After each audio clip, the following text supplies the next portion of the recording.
I am here.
No survivors, as I promised.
Let thunder breach the darkness.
Halo cuy, itu kok kali ini terus nama kalian urutannya lah. Seringnya baru aja pernah dapat peti yang merah belumbang tuh. Itu doang, ternyata peti merah adalah peti tertinggi dengan hadiah terbanyak. Kalau aku misalkan dapat peti merah, aku langsung upgrade peran sih.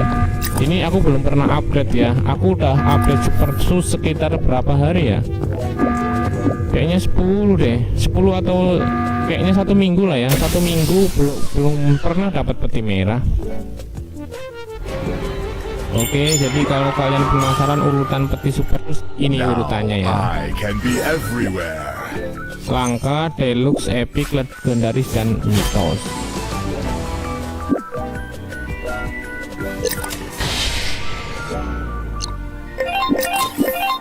Oke, halo cuy, balik lagi di channel Firman. Hai, kali ini aku naik Kaito ya, pakai kartu Kaito. And whose heart are we stealing today? Maaf, baiklah.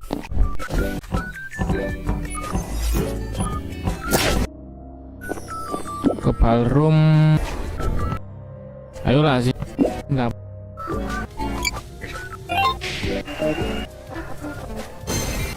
Itu mah aku sih nggak ngeliat.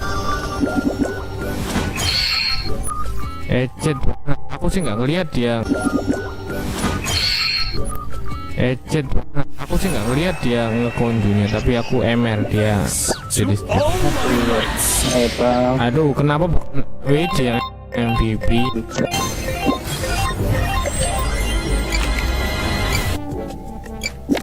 The way of the sword forbids killing. Killing is not the way.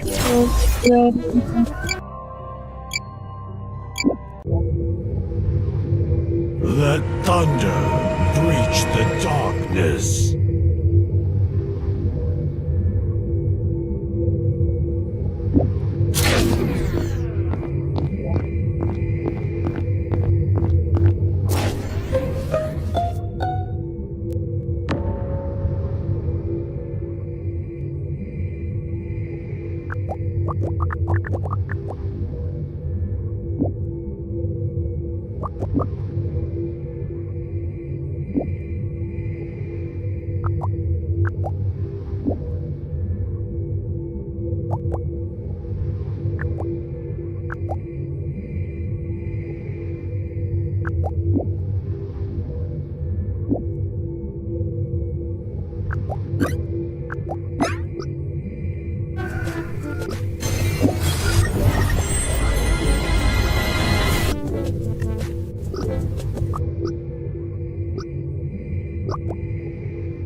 To be amazed.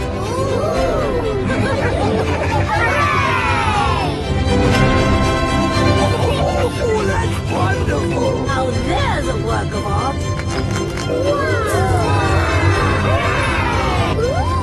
Ta-da! Let's go! Where shall we adventure first? Everybody sit down. Prepare to be amazed.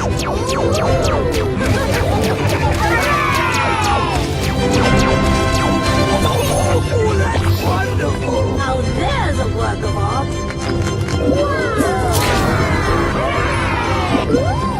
Ta-da! Let's go! Where shall we adventure first? Everybody sit down. Prepare to be amazed.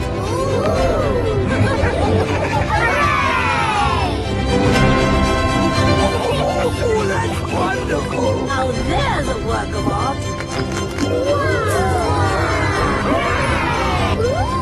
Ta-da! Let's go! Where shall we adventure first? Everybody sit down. Prepare to be amazed.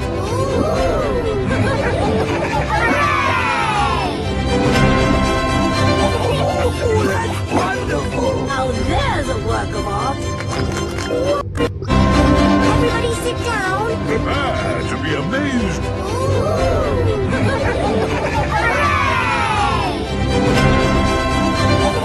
Oh, that's wonderful. Now there's a work of art.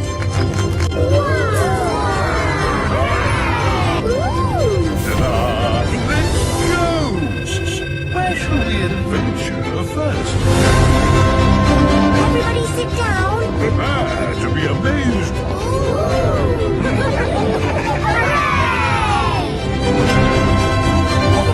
Oh, that's wonderful. Now there's a work of art. Ta-da! Let's go! Where shall we adventure first? Everybody sit down. Prepare to be amazed.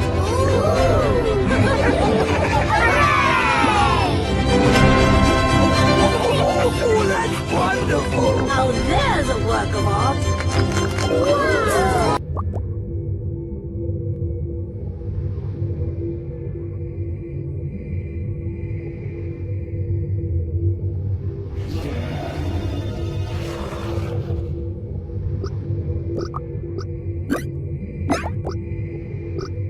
On the continental U.S. Additionally, they were being killed in large numbers by hunters in Alaska who thought the birds would hurt their livestock. But today things are varied.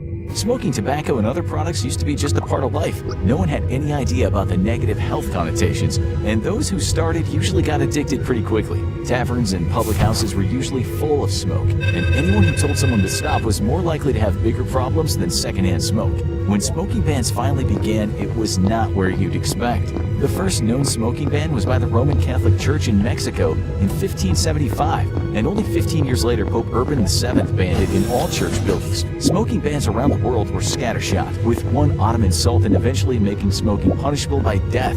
These were largely based around personal taste. If someone hated the smell of smoke and they had the power to ban it, they just might do it. But they came and went with the whims of the monarch. It wasn't until 1876 when smoking was banned in a specific building, the New Zealand government's historic base, because it was mostly a wood building and they feared fires. But it was common to just be able to smoke casually in most buildings. And the first serious bans came from an unlikely source. At the dawn of the 20th century, smoking was still generally legal in offices, restaurants, and even universities. But in Nazi Germany, the leadership saw it as a vice and spread anti-tobacco campaigns for the duration of the regime. They also banned smoking in all government buildings. You don't want people distracted by tobacco when they could be committing genocide, I guess. But as the 20th century wore on, scientists got more vocal about the health effects of smoking, and secondhand smoke in particular. More and more buildings started asking people not to smoke or putting in non-smoking areas. But those weren't always as effective, and everyone seated 5 feet away from the smoking section knows this. Things went fast and furious after that. It was 1975 when Minnesota passed the first Clean Indoor Air Act, which required restaurants to have non-smoking areas. After that, cities were banning smoking entirely, starting with Aspen, Colorado. Pretty soon, smokers felt like an endangered species. The areas where smoking was allowed indoors were shrinking by the day. Offices, public transportation, even bars were soon off limits in many places. Even the outdoors weren't completely safe. Some cities banned smoking on beaches and in public parks. Today, people can generally breathe free, and the laws get stricter all the time. Public health experts are happy, and smoking is decreasing every year due to the high costs and limited options, but that lady still insists that she has her rights. It's not the only harmful activity that used to be legal. Distracted driving. The roads used to be the Wild West in a lot of ways. Cars aren't much more than 100 years old, but that didn't stop those using the roads from causing some chaos. After all, it doesn't matter if you're hit by a Ferrari, a covered wagon, or a racing horse, it still hurts like heck. If you're lucky. But with roads used irregularly, there was little need for laws governing them. If someone got hit by someone's vehicle, it was unlikely the authorities would take their side, especially if the person steering the wagon had more money than the peasant walking along the side of the road, which they probably did. And the authorities especially weren't that interested in what they were doing while driving. But that was about to change. With the creation of the automobile, people were soon able to move faster and hit harder. There began to be more accidents involving cars hitting pedestrians, but getting prosecuted for them was a spotty affair. Between jaywalking laws and the lack of surveillance in the early 20th century, it was more likely for these cases to be a civil affair. Even drunk driving was legal for a long time, but that's been cracked down on heavily. Distracted driving is another affair, because it's hard to define. What was distracting drivers during the early days of driving? Maybe the kids are acting up. Maybe they're trying to have a bite of a hot dog. Maybe that man on the radio said something really funny. They can all have tragic consequences, but nothing compared to what was coming. A distracted driver was likely to be fined if they were driving carelessly and a policeman saw them. If they killed a person in a crash and were known to be reckless, they might go to jail. But the police still weren't very interested in the distracted driving itself, just the consequences. Then came the cell phones. Sure, at the start they were big blocky things that only took phone calls. The horror. But it was still very easy to get distracted by a work call while driving. And then came smartphones, with their 10 kinds of communication and their flashy graphics, and suddenly teenagers everywhere were texting and driving, and crashes were increasing fast. Something had to be done. According to studies, the most risky activities while driving are calling on a phone, reaching for an object, or texting. Parents were worried about their children, drivers were worried about their safety, and it wasn't long before the government got involved. Today, text messaging is banned in 41 states while driving, and 39 states have specific laws banning distracted driving. These laws aren't nearly as harsh as the ones regarding drunk driving, but getting caught can still carry a nasty fine, and an accident while distracted can bring harsher penalties. Has it worked? Not exactly. While the law in New York caused usage to drop, it soon went back up, so keep your eyes on the road. Surprisingly, one of the most controversial topics in today's United States used to be no big deal: open immigration. Back when the United States was first founded, they weren't exactly spoiled for people, and they were surrounded by empires. So it's not a surprise that the first take on the U.S. Constitution was pretty welcoming to immigrants. While coming to the United States wasn't particularly tricky, you just needed to pay your way onto a boat and make your way across the Atlantic, becoming a citizen was more difficult. Only white people of good moral character were eligible for naturalization, and the time you had to be a resident and stay in the government's good graces kept going up. Still, if you wanted to head on over and start that clock, it was about as easy as it would get. But things would get a little thornier in the 19th century. The government kept on revising the laws around naturalization, including finally allowing black people to be naturalized, but not until 1870. While immigrants from all around the world were welcome, many, like the Chinese immigrants who came to work on the railroads, were never eligible to become citizens. But as the ports kept getting more crowded with waves of immigration from both Europe and Asia, many Americans started looking disdainfully at their new potential neighbors. After all, they weren't the good kind of immigrants like their parents. Something clearly had to be done. And the Page Act passed in 1875. It was the first step. It became the first law to restrict immigration to the United States, banning those deemed undesirable. Things would only get more restrictive from there. These initial laws were designed to target a specific group, East Asian immigrants, as well as anyone suspected of being likely to be a prostitute. This was mostly a way to deny Asian women their way into the country, and it escalated into a law banning Chinese immigration almost completely in 1882. As the 20th century dawned, the federal government realized that letting states handle the naturalization process was a problem, and they federalized it, complete with new immigration quotas. This became tragically significant in the 1940s when waves of Jewish immigrants from the countries occupied by Nazi Germany were denied entry, with most of them eventually being sent back to die in the Holocaust. And the issues over immigration haven't gotten any easier since. It seems like the US can't go a few weeks without a fight over immigration. National origin quotas were eliminated in the 1950s, and the 1980s saw laws to make it easier for refugees to apply for asylum in the US. But while the primary method of immigration in the 18th and 19th century was the ports, now eyes were turning to the southern border. Porous, in the best of times, it led to many Mexican citizens coming to the United States in search of work, with many just staying here off book. This is technically a crime, and it's impossible for them to apply for citizenship with only a few exceptions. While some may say it's time to build that wall, many others say it's just time for a complete overhaul of immigration laws. Again, this next one might just bum out the kids. Kids dropping out of school. How many times did you tell your mom, "I'm not going to school anymore, I'm just gonna stay at home and play games all day"? Sure enough, you probably found yourself on the bus anyway. But not that long ago, it was perfectly acceptable for kids to never go to school. In fact, it was probably the norm in most places. While compulsory education did have its roots as far back as ancient Greece, the ideas of philosophers like Plato took a long time to catch on. One of the first places to have mandatory school was Sparta.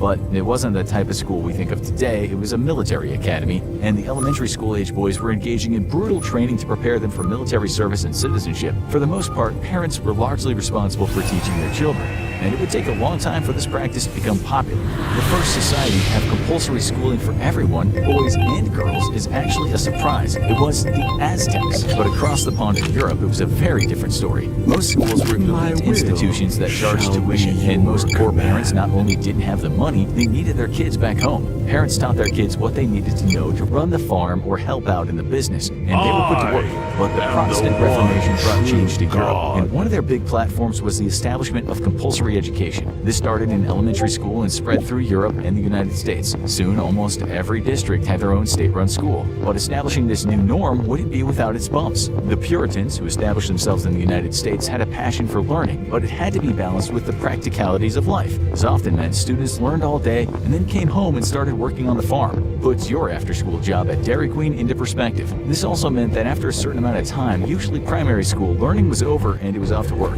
As time went on, this became the norm, and higher education was still paid for by most people. While the wealthy went to college, the working class went back and joined the family trade. But the benefit of 6 or more years of schooling often made them better at their job. Soon enough, things changed again. The Industrial Revolution reduced the need for child labor. Laws passed that made it easier for kids to enjoy their childhood, and this meant more school. While it's common for students to be taken out of school as young as 11 or 12, now most countries required students to attend well into high school. Some countries like Israel or India won't allow students to drop out until they're adults. In the United States, it varies by state, but the youngest is 15, with the exception of kids with a religious exemption like the Amish, which are only required to attend through 8th grade. And today, only 5 countries don't have compulsory education laws, and one of them, Vatican City, just doesn't have any kids to teach. You might hear the banjo sounds playing with this next one. Incest? Sorry, Billy. Can't marry Cousin Angie, no matter if you gave her a ring made out of dandelion stems at that family reunion. But surprisingly, the taboo against incest wasn't always as strong as it is today. The first laws about incest date back to ancient China, but they weren't exactly scientific. Cousins couldn't marry if they shared the same last name, but they could if they had the other side's surname. But in other societies, incest was a lot more common, and it all came back to the royal families, because who could tell them that something they were doing was illegal? They decided what was illegal, and if a pharaoh in ancient Egypt wanted to marry and have kids with his sister, who was going to stop him? And as civilization marched on, so did the not-so-forbidden love. It's not known how common it was, but evidence still exists of families in Greece and Rome where husbands and wives were also brother and sister. There were even several marriages between the Ptolemaic queen Cleopatra and her brothers. But even in ancient times, there were people saying these relationships were, well, just wrong. The ancient Greek playwright Sophocles famously wrote about the tragic King Oedipus, whose romantic tryst with his mom drove him to insanity. But what was keeping it from being a bigger taboo? In many high-ranking families, especially the royals, they were focused on making sure their kids married someone from an equally renowned family. And what better choice than your own? But things were about to change. Marriage between related royals continued into the Middle Ages, although it was much less common for them to be close relatives. Instead, the royal families became mostly composed of unions between distant relatives. Distant enough that it wasn't uncomfortable, but close enough that you could keep the things in the favored family. But another factor was entering the picture: religion. Christianity, in particular Protestantism, had strong opinions about what was going on in the bedroom. And as the Puritans and other religious groups headed to the US, it was a chance to create a new society with rules that weren't set by royal families that had been in power for hundreds of years. So, what did things look like today? In the United States, incest is largely prohibited. It's criminalized between consenting adults in all but 2 states, Rhode Island and New Jersey. But where it gets a little trickier is with first cousins. Are they close enough for there to be a serious risk of inbreeding if they get married? Scientists say yes, although it's much reduced from, say, siblings. And the US largely lets the states have their own say. So anyone looking to marry their cousin should brush up on that state map. It's illegal in the majority of states, although only 8 states make it a criminal offense in some circumstances. 5 states allow it, but only if one party in the marriage is infertile. This next one might shock you, or if you're an American, outrage you. Killing a bald eagle. The bald eagle, the majestic national bird of the United States. Life Not and only is death, it balanced on the edge of my blade.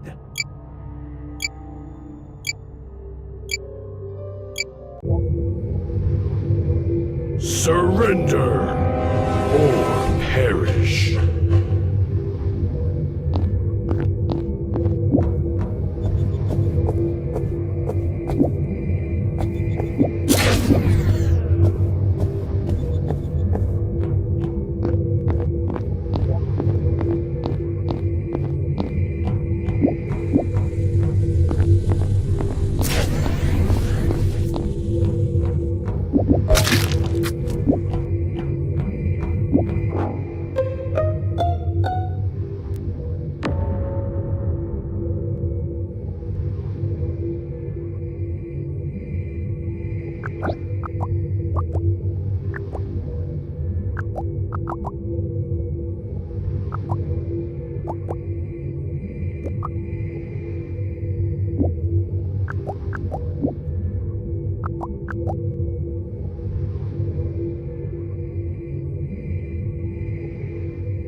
Surrender or perish.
Ready to hunt? Video games have been a Let thunder breach the darkness.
washed with controversy for nearly as long as they've existed, but some have proved so offensive that entire countries have demanded they be censored, or even completely outlawed. And the reasons why get pretty darn wild. So, from a cursing hedgehog to a drunk princess, let's take a look at some banned and censored video games and the weird reasons behind their censorship.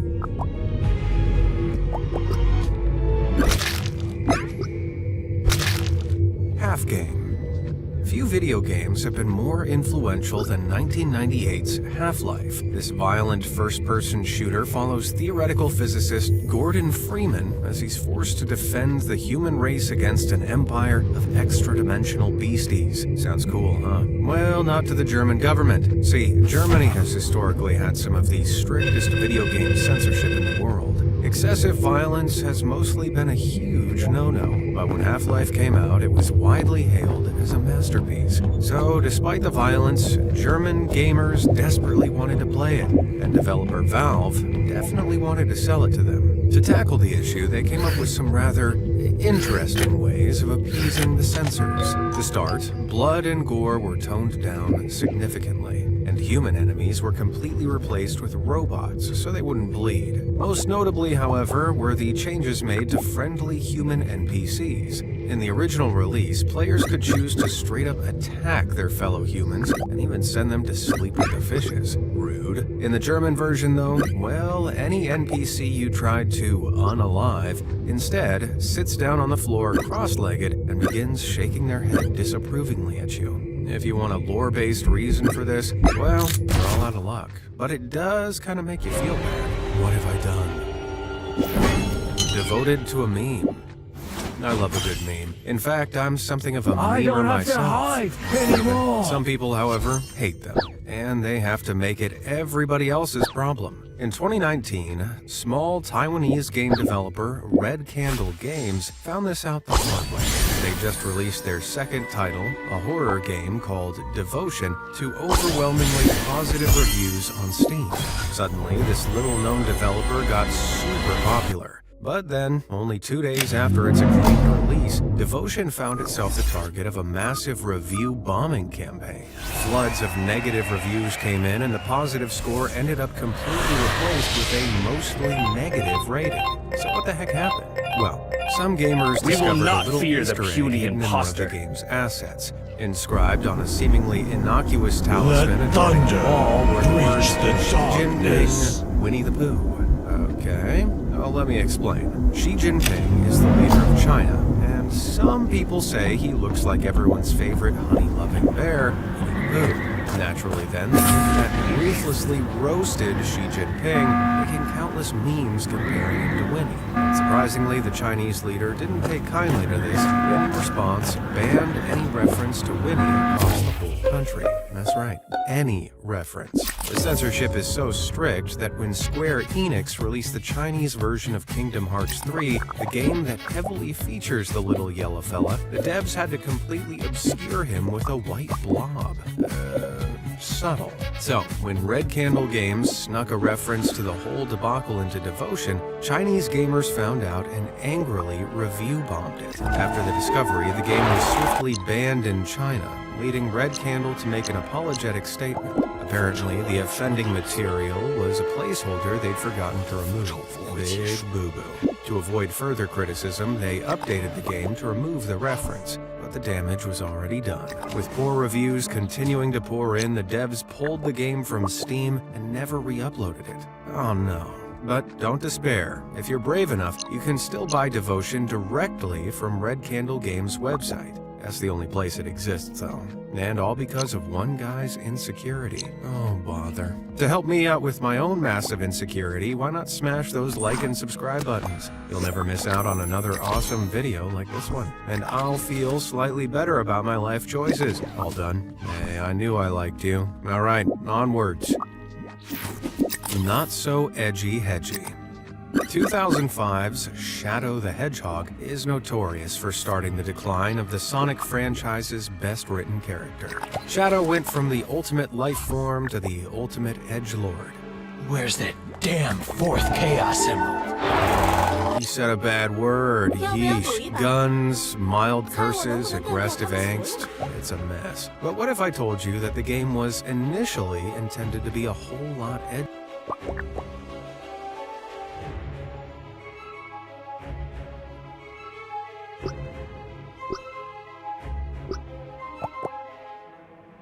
Here are the list. No software for 2. Number 2. Most user-friendly iOS emulator, SmartFace. Here are some good points of this one. SM2 the iOS device is rendered. Only works in OS emulator. Up intense link video. Most powerful. Some good points of this one. Code iOS apps from a PC. More flexibility than other iOS emulators. Here are some bad points of this one. C and Adobe Air Company. Here are some bad points. Has limited curve as device in a few link video. 我可以等你。我现在最不缺的就是时间。 As he also owns all the unclaimed swans in the country. The king's flock of swans in the River Thames tributaries is counted every year in a 5-day event known as the Swan, where the king gets to learn the number of his fine-feathered friends. So don't go bothering the swans unless you want to feel the king's fury. But man, do you know how vicious swans can be? There have been incidents of swan encounters ending in broken arms.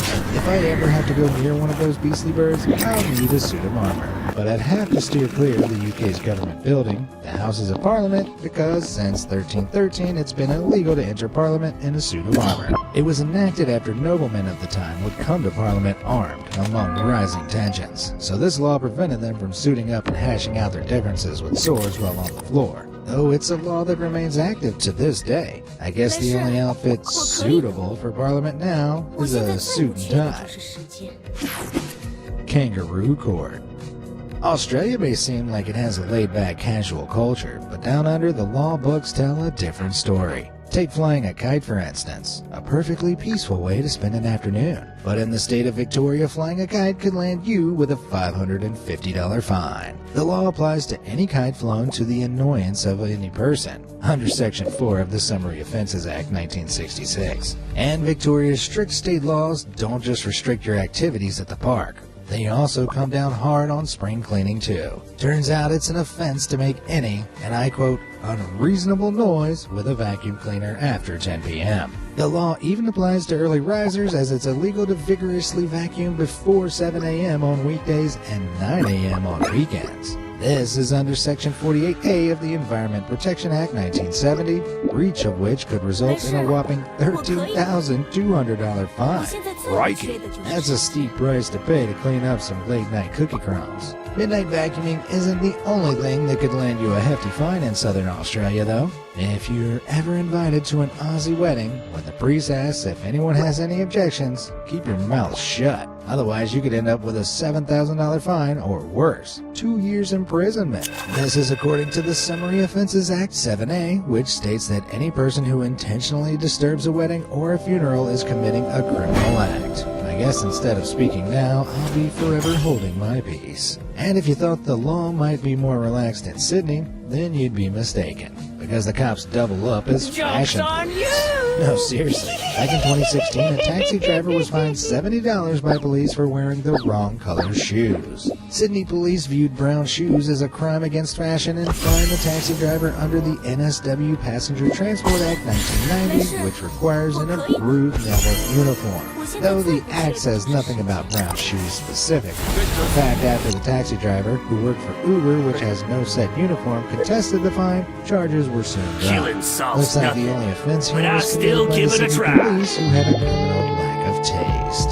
However, one law that could initiate a full police response is something spectacular. Under the Marketing of Potatoes Act 1946, police had the authority to stop and search any vehicle suspected of carrying more than the wonderfully specific amount of 110 pounds of potatoes. That's because the Potato Marketing Corporation held a lot of sway back in the day and made it illegal for anyone to sell, buy, or deliver more than 110 pounds of potatoes without them knowing.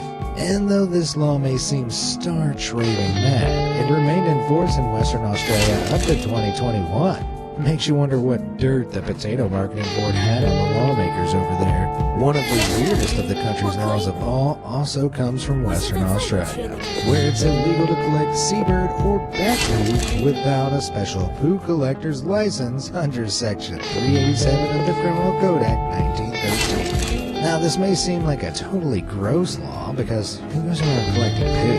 Yuck. But you'd be surprised what a big business this used to be. Known as guano, the fecal matter collected from seabirds such as penguins and cormorants, as well as bats, was a highly desirable fertilizer. This poo is jam-packed with nitrogen, phosphate, and potassium, all key nutrients that plants need to grow. However, this fecal excavation resulted in the loss of millions of seabirds as their habitats were destroyed. So this law was brought in to restrict the daily business. Meanwhile, the use of guano these days has largely been replaced by chemically manufactured fertilizers, so the penguins can finally live in peace.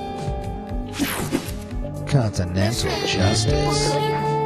Europe is a hugely diverse continent, spanning from warm sunny Greece to the icy cold depths of Russia. And with such a rich history tied to this landmass, there are lots of loopy laws that have been laying down over the years. Take 17th century Russia, where you might think one of the worst crimes was theft, but instead pulling out the Monopoly board could have landed you in even more trouble. Tsar Alexis, who ruled from 1629 to 1676, adored foreign board games like chess and checkers. But in an attempt to keep up his strict pious appearance, he banned all board games for his citizens under the 1649 Council Code. Though the mad laws of Russian rulers didn't stop there, as following that in 1698, Emperor Peter I enforced a beer tax. In order to conform with what he believed to be European ideals, he required that townsmen be charged 60 rubles annually to keep a beard, roughly equivalent to about $50 at the time, which would now be around $3,000.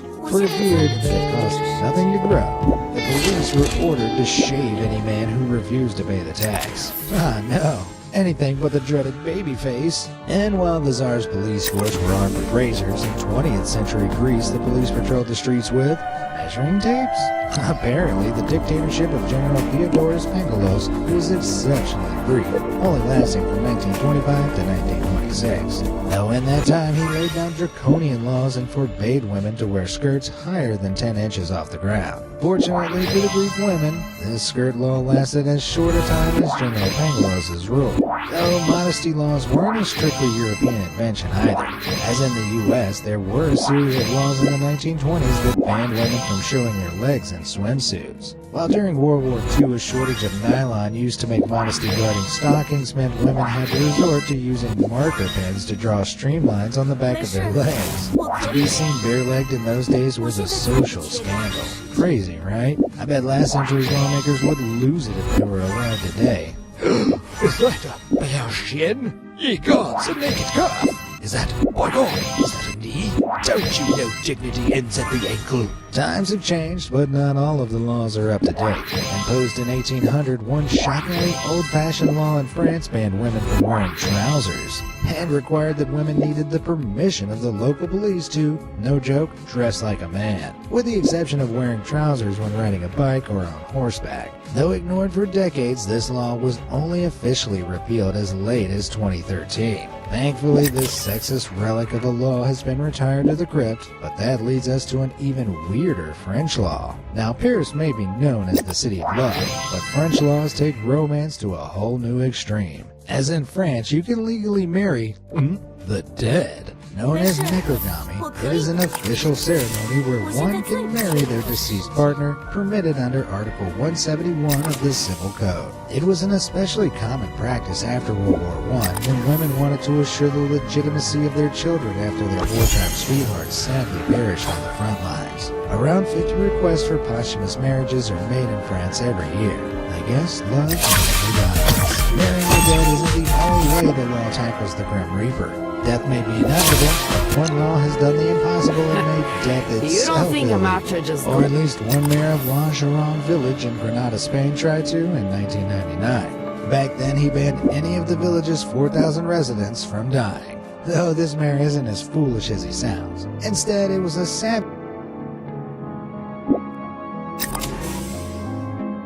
Kill it.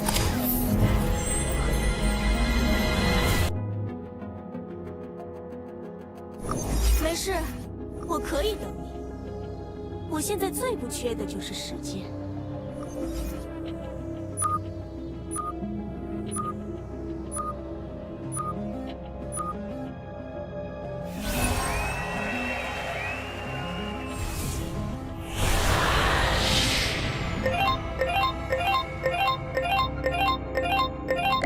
It is like the two sides of this coin. For I shall determine which side Let is thunder up. breach the darkness.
That's right. Oh no, that's a power pump from Pac-Man.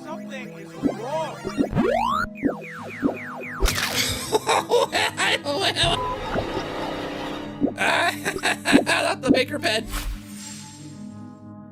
Are we fighting the maker pen? Grinders? Ooh, this is amazing. Who's number one? What?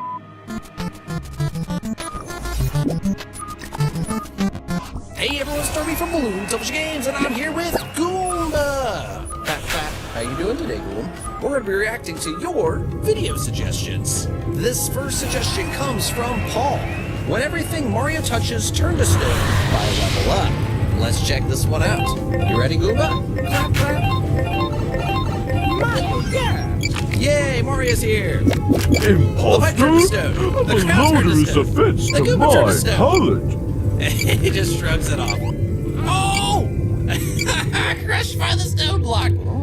This is amazing already. I am the one true God. Bullet Bill turned to stone? That would be so cool. That would be an awesome power-up for Mario in a real Mario game. I would love that. He turned the trees, the bushes to stone, the coins to stone? That's disappointing for poor Mario. Oh! That was amazing! Oh! Be careful, Mario. You need to be careful. Ooh, oh! That was amazing! Okay, I love this so much. Poor Koopa Troopa. Oh, Marimo! Oh, if the switch turns to stone, how's he gonna activate it? Oh, I turned himself to stone. All right, we got 7 lives left.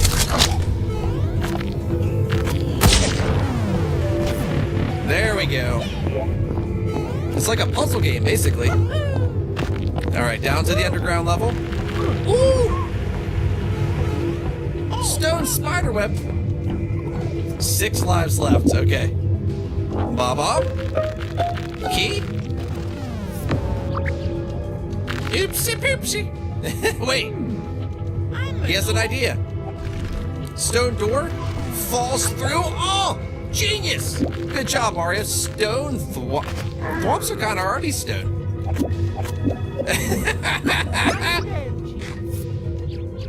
Oh! wait. If thwomps could chomp you like that, that would freak me out. What do you think? I do not like when chomps can thwomp. I mean...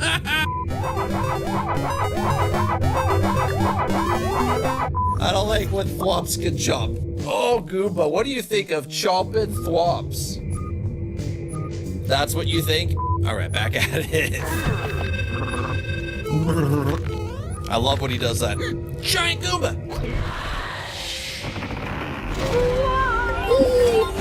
Ooh, that's not good. Stone Goomba through the bridge. All right, 3 lives left. Stone Goomba again. Stone vines. Oh, that's kind of a cool mechanic. This is so cool. All this would be sweet in a Mario game. I would love this. Stone pipe. Stone pokey. And then we can use them as a platform. That is so awesome. I want Stone Mario to be a real thing. Someone make this a game already. Every level up video should be a game you can play. All right, the tree is stone. The ground is stone. Some water?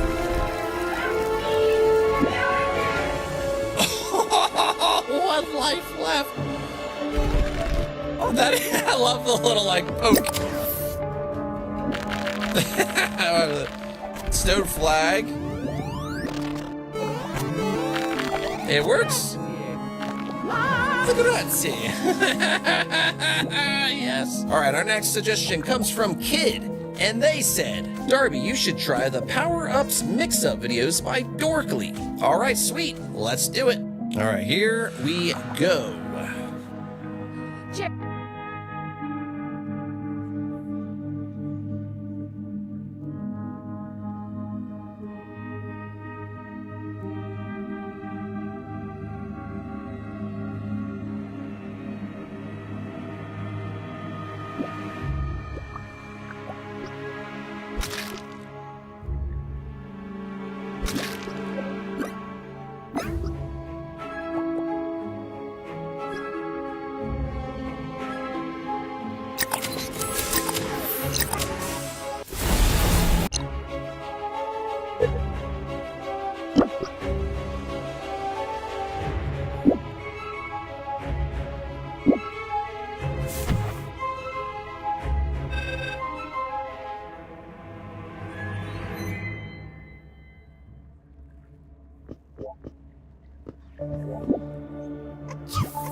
I will watch over the ship. 天哪，我换队了！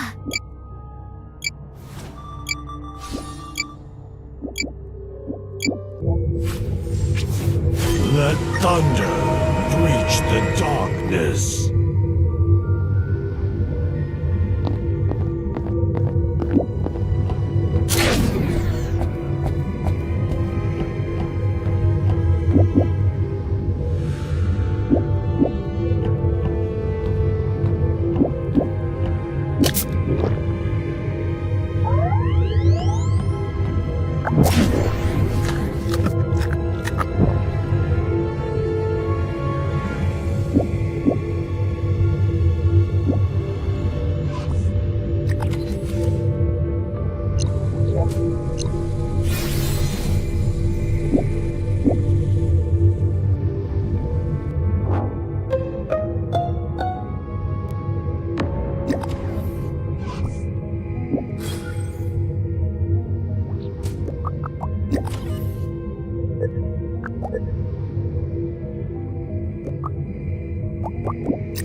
这次要去偷谁的内心呢？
希望你们喜欢这场表演。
别急着报告，他还有救。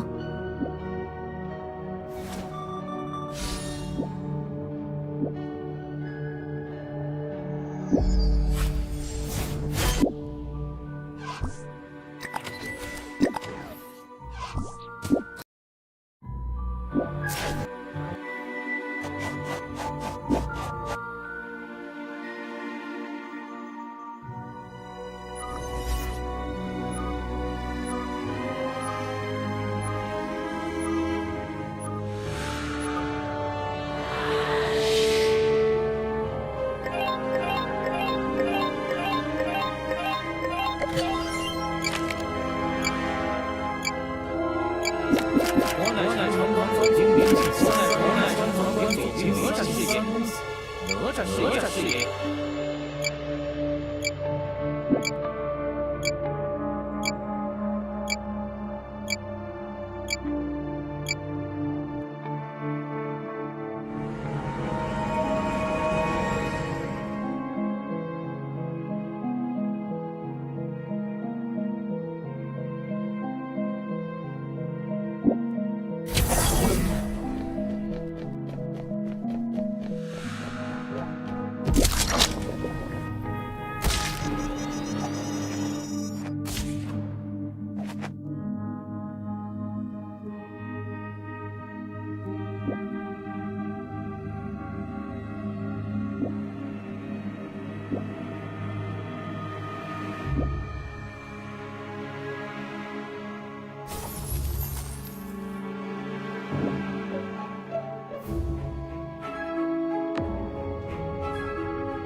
Got some scouting to do.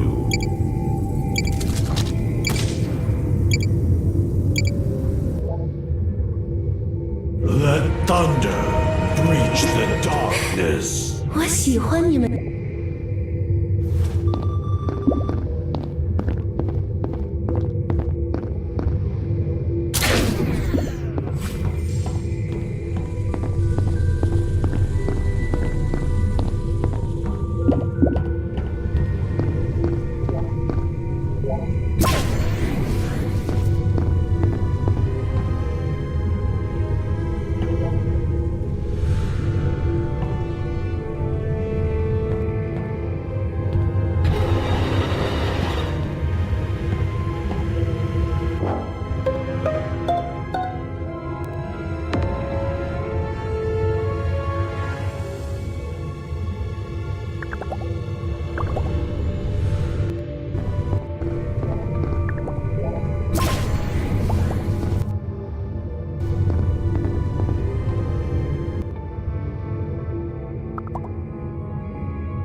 Finally, all cleaned up.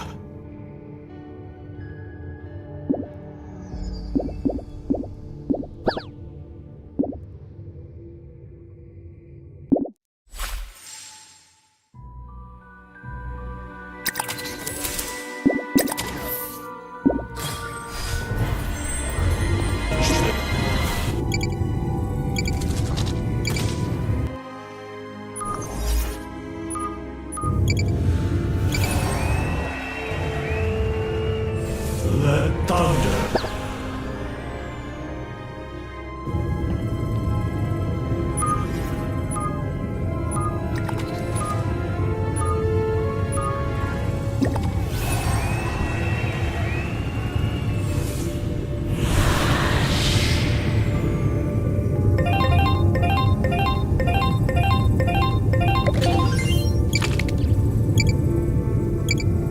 Where's the fun in playing fair?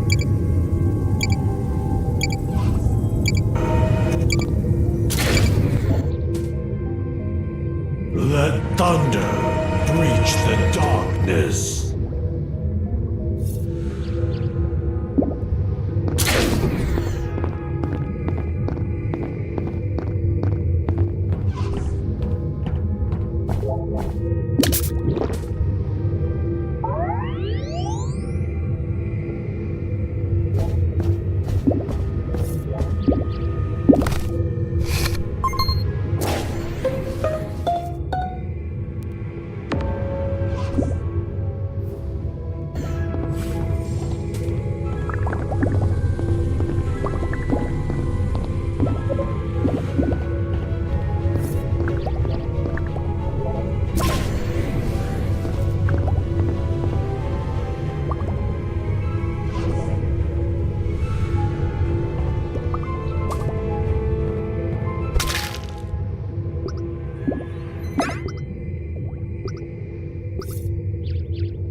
Easier than hacking into banks.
观点0033公司，哪吒事业。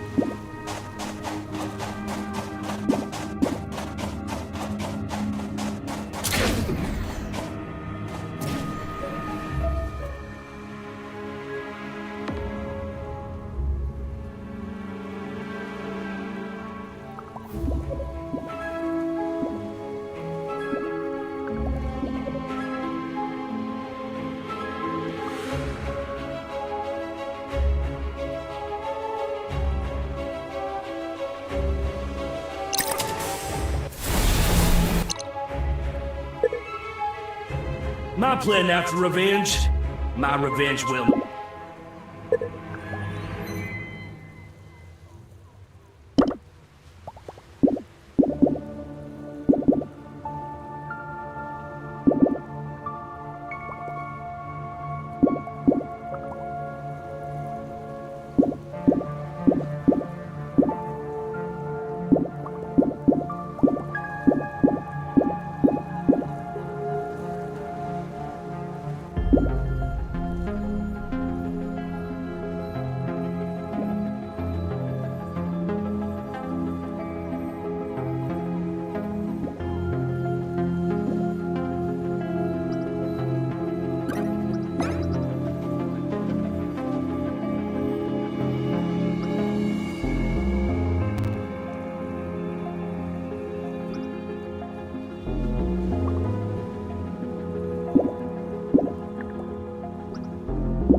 We will not fear the puny imposter. Let thunder breach the darkness.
那个鬼？闻起来臭，吃起来香。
About food, any blood tax will do.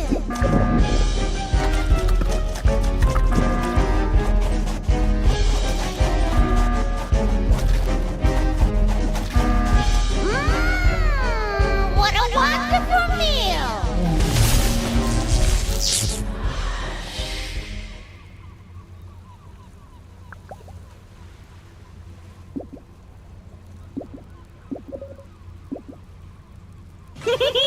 These fools won't know what hit them. Welcome to the Super Sauce Roll Spotlight, featuring the Monkey King. Ready to bring more uproar in the spaceship? Monkey King is equipped with Shapeshift and Clone. Shapeshift will transform him into any task object. It will trigger regular tasks when other space crews interact with it. But completing that task grants no progress. Monkey King's transform can also mimic a dead body. He can freely move around when transformed. Like a normal dead body, it can be reported by anyone, creating some distractions in the match. Meanwhile, any skill that interacts with a dead body will have the same effect on the fake one. Girl can eat it, and Janitor can clean it up.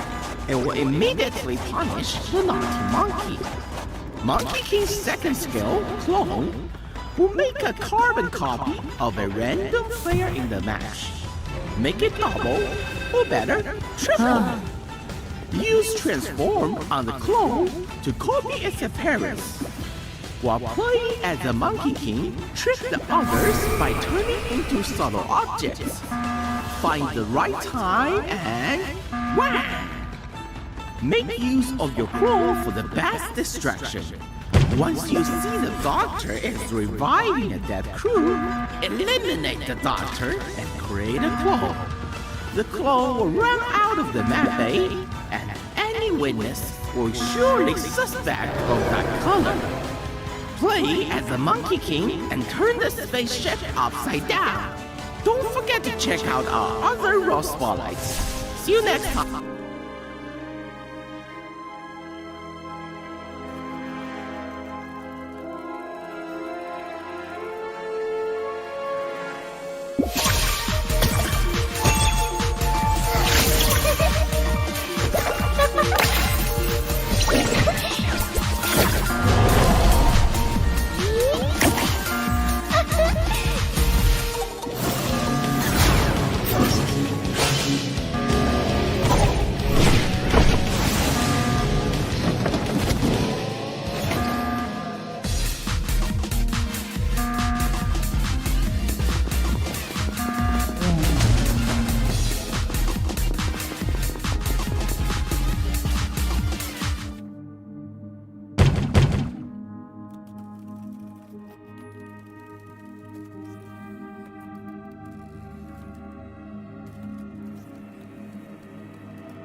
Thanks to all my knights.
我保证，没有传言能顶得过小传言。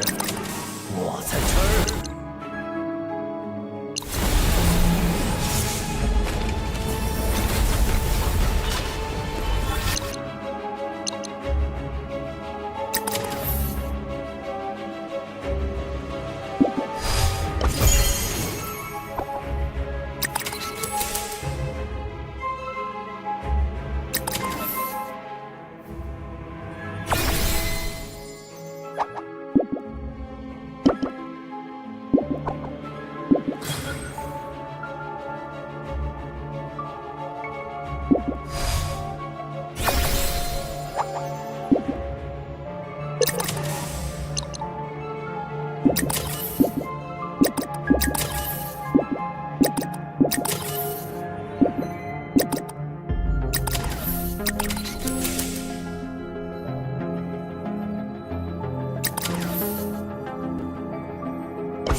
没有什么能阻止我们抵达目的地。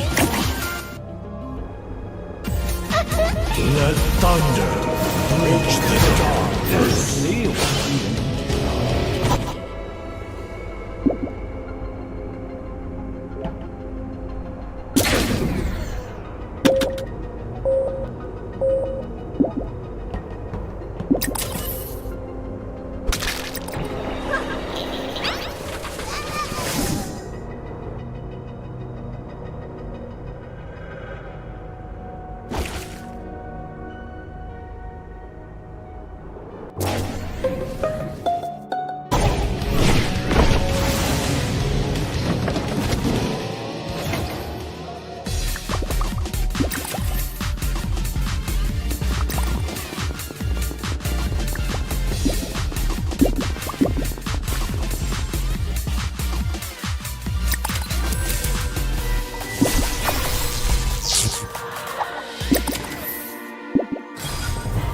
我保证，没有传言能抵达目的地。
没有什么能阻止我们抵达目的地。Let thunder breach the darkness.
What happens if you cheat the lottery in Paper Mario by changing the clock?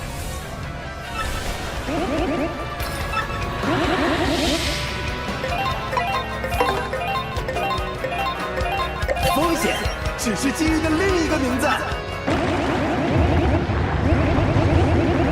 Surrender or perish.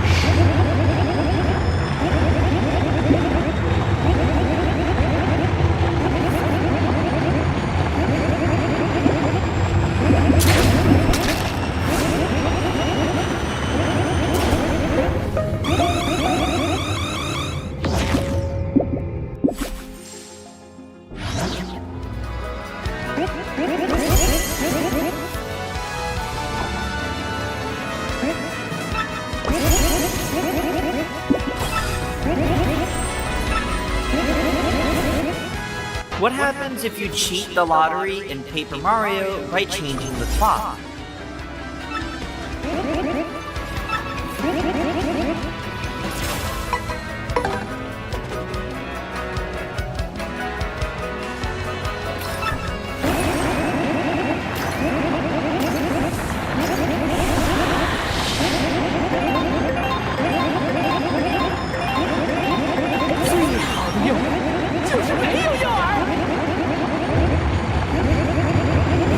Thunder, breach the darkness.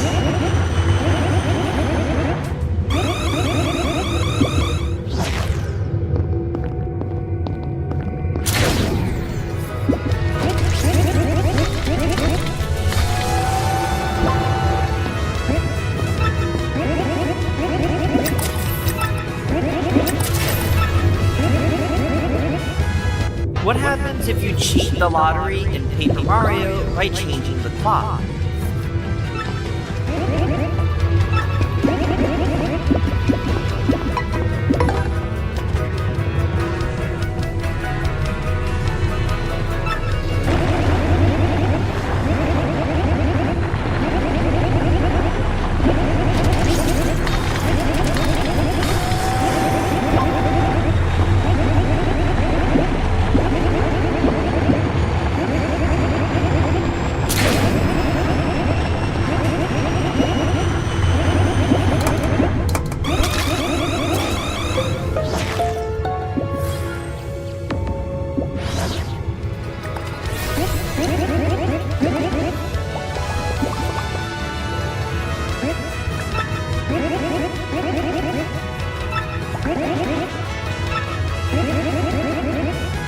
What happens if you cheat the lottery in Paper Mario by changing the clock?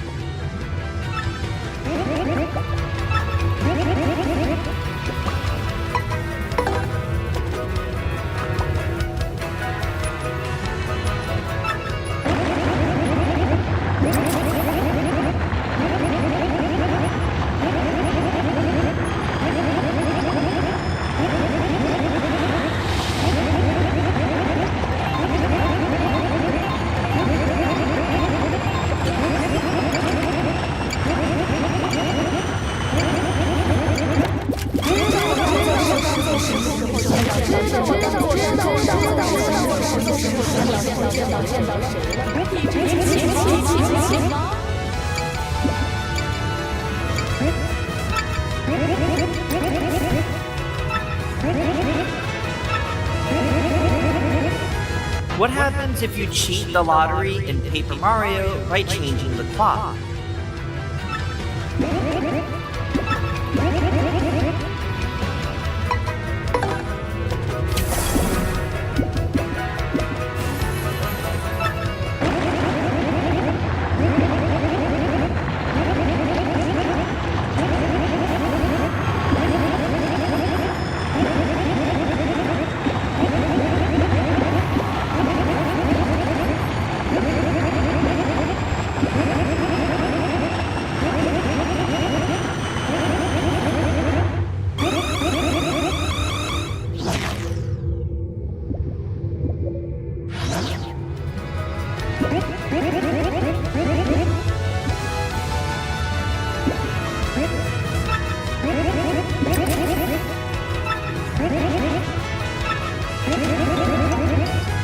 What happens if you cheat the lottery in Paper Mario by changing the clock?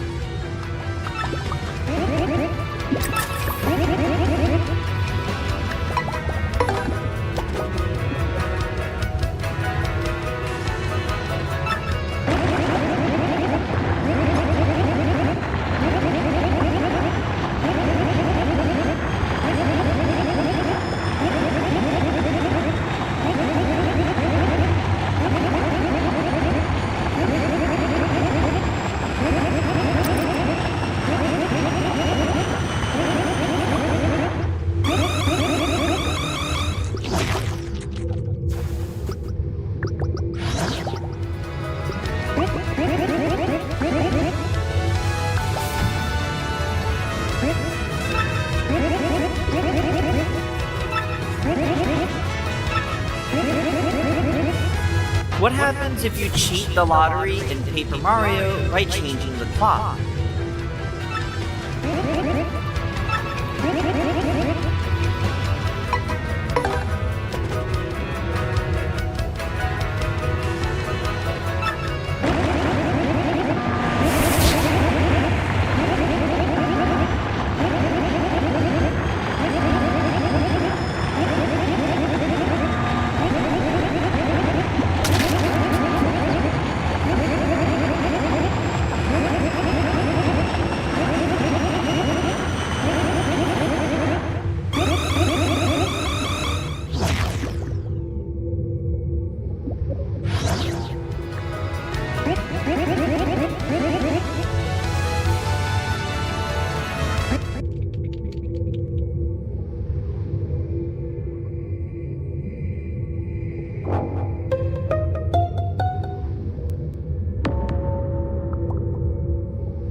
所有任务已完成，请求返航。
想是见识大变活人的魔术吗？ Let thunder breach the darkness.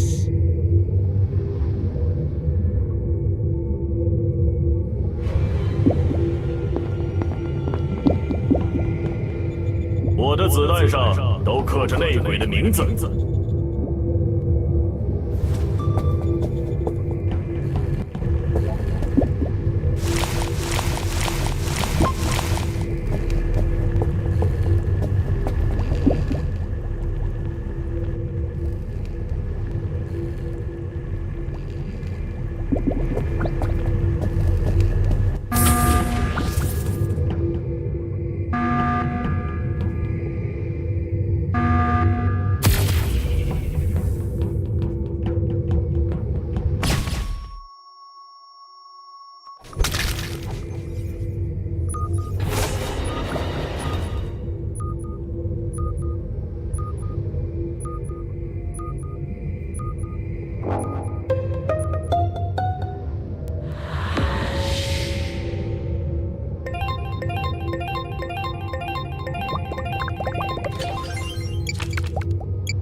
好戏要开场了，好戏要开场了。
任务完成。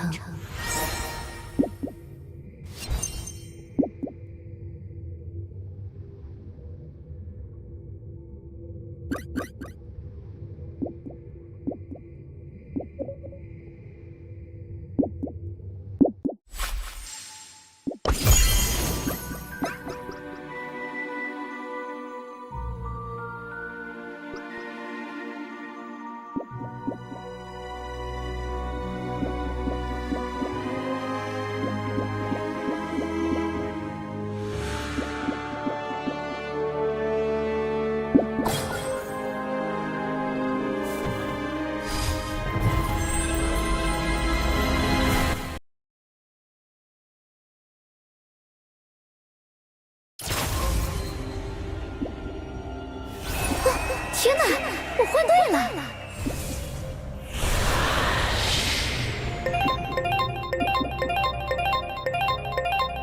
心上剑与心，闪现荡息气。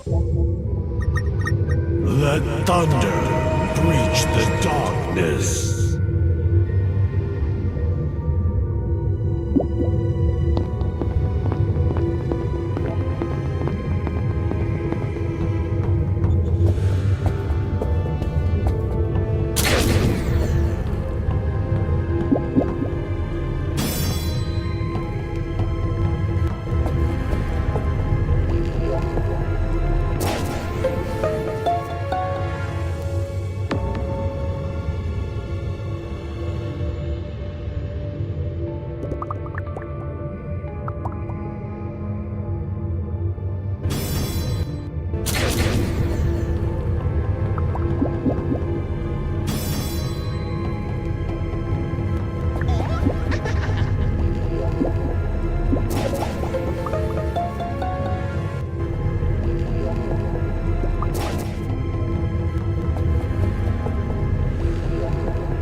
Wait a minute. Something ain't right. Did you know that even the best cartoons have animation errors and even continuity mistakes? And even the excellent show Bluey has some errors that everyone can spot if they look closely. Like what happens in the episode Pirate when Bandit is playing with the girls, swinging in a hammock and pretending to be a pirate ship. And if you slow down the scene, watch it in slow motion, you'll notice that when he lets the hammock swing, something very strange happens. Bandit's two ears merge into one for a brief moment, creating a rather peculiar image of Bluey's dad, but at the same time funny, as he ends up looking like a mix between an Australian cattle dog and a unicorn.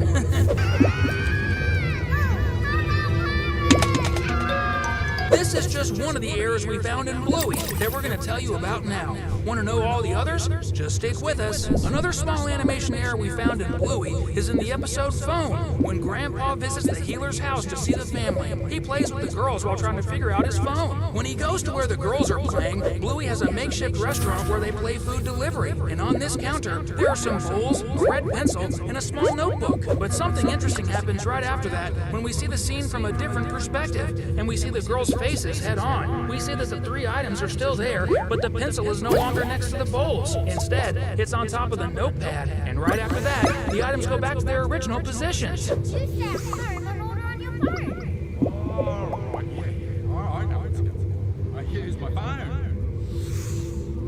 Another small detail we found was in the episode Library, where Muffin goes to visit her cousins, and they are playing in a library. And Bluey shows Muffin that they even have a heart-shaped stamp to mark people's library cards when they borrow and return books. And we notice that this card with the heart-shaped stamp is on top of another piece of pink paper. However, right after that, when Bluey is making the library card for Muffin, we see that the positions of the pink papers are switched, and the paper with the heart stamp is under the other paper without a stamp. A small continuity error, but we noticed it just to let you know. Remember the pirate episode we talked about at the beginning of the video? Well, in that same scene, we found more animation mistakes. In fact, at the same moment when Bandit's ears merge into one, we see that the color of Bandit's head fur changes. Bluey's dad and Bingo's dad have predominantly dark blue heads in the front, but it's lighter in the back.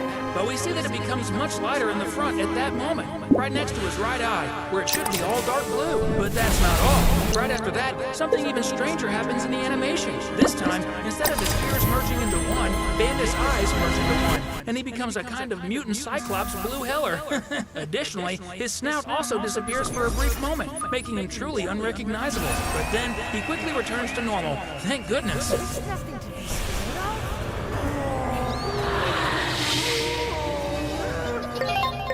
This episode is definitely great, but needs a little editing revision with some small details. Returning to the phone episode, we see something quite intriguing that isn't exactly in the show. We know that all the characters in the show are dogs, and they don't wear clothes because their fur is their clothing, right? But when Grandpa Morris is paying the driver who dropped him off at his daughter's house, Chili takes out a cell phone and says she has already paid the fare through the app. So she, who had nothing in her hands, suddenly has a cell phone? Or where was this cell phone? Do they have pockets in their fur? Or is there some sticker on the back of their cell phone that makes it stick to the characters' backs? Anyway, this is the famous artistic license in cartoons where not everything makes sense.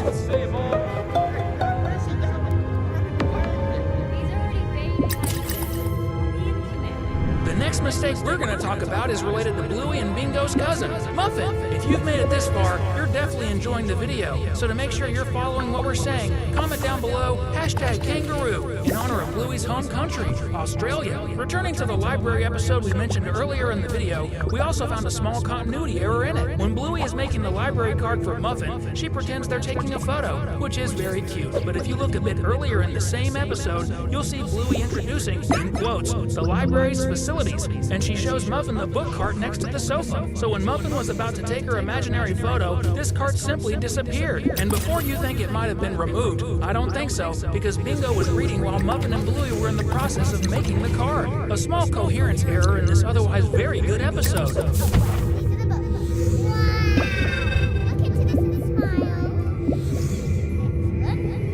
Now let's go go to the episode Horse Ride, where the girls decide to play one of the most creative and absurd games in all of Bluey's episodes. They're simply playing with their parents, Bandit and Stripe, pretending they're not dogs anymore, but horses. At a certain point, they have the brilliant idea to marry the two horses, complete with music and a veil. And apart from the obvious mistake of marrying two sibling horses, we also see another animation mistake in Bandit, who is the bride in the game. Remember that at the beginning of the video, we mentioned that Bandit's head is mostly dark blue? When Stripe is entering the wedding ceremony, we notice that Bandit's head is completely light blue, but then it goes back to its normal color. Maybe it was because they were getting married against their will. 都刻着内鬼的名字。